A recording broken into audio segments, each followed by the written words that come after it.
A warm welcome to all the viewers. Today's session of tourism and hospitality research, we will discuss about different scales of measurement which are usually used while we analyze the data in research. Broadly, we can classify them into four categories as nominal data, ordinal data, interval data, and ratio data. So whenever you are going to analyze your data, especially you want to feed them into softwares like SPSS, which recognizes data on three levels of measurement, that is nominal data, ordinal data, or scale data. The scale refers to interval as well as ratio data. So it is quite important to understand the difference between these. So scales of measurement is how the variables are defined and categorized. Variables are the study elements of your research. Say, for example, I want to search the influence of dining experience on customer satisfaction. So, in this case, there are two variables involved in my study. One is the dining experience, and the other is customer satisfaction.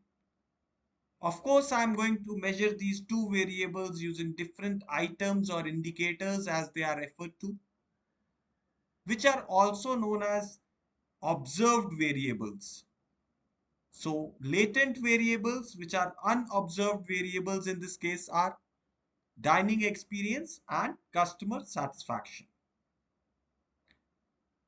Sir Stevens wrote a paper in 1946 on the theory of scales of measurement, wherein he introduced these four categories of measuring the data.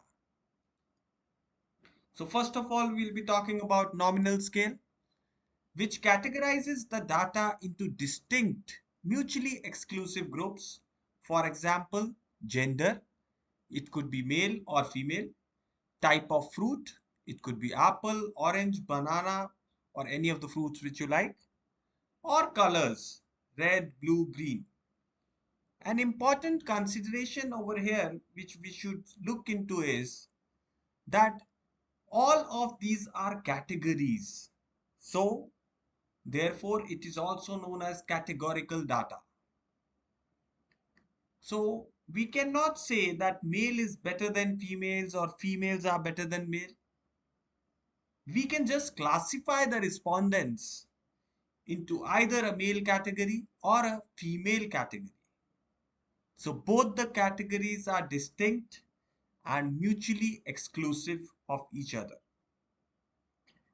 They have the ability to differentiate categories but no inherent order. That is why we cannot justify which one is better than the other.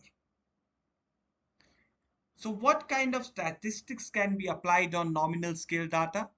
We can do a frequency analysis, percentages, and mode. Mode is something which tells us which is the highest occurring number, which is the highest occurring number in your collected data. That is known as mode. Next, we will talk about ordinal scale, which is also known as ranking data, usually measured using Likert scale. Likert scale having 5 point or 7 point is quite usual. They provide a method for ranking or ordering data points. A crucial aspect is that while the order is meaningful, the intervals between the values are not necessarily same. That is why we call them ordinal data. There is an order, but the intervals are unequal. In case these intervals become equal, they are equally spaced from each other, then we call it a interval data, which we are going to discuss next.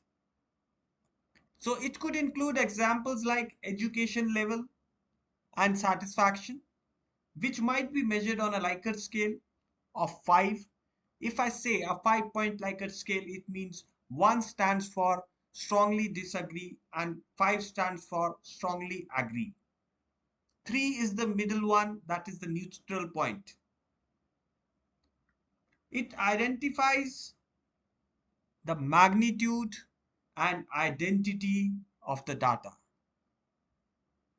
Median, mode, and non-parametric tests can be applied to ordinal data.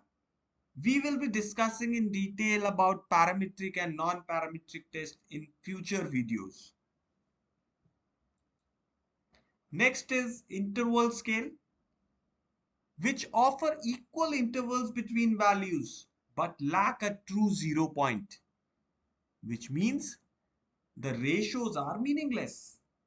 For example, it includes temperature, which can be either measured in Celsius or Fahrenheit. It could include calendar years. Here, one thing peculiar is that values are distinct and identifiable from each other, and they can be ordered based on their relative size. Equal differences represent equal amounts throughout the scale, and it allows for the analysis of mean, standard deviation, and other parametric tests. The last one is the ratio scale, equal intervals between values and a true 0 point. This true zero signifies the complete absence of the variable. Zero here indicates absence of measured variable. So for example, if we are trying to measure the height, the weight of a person, so it could be 5 feet 8 inches, which we can write as 5.8 feet.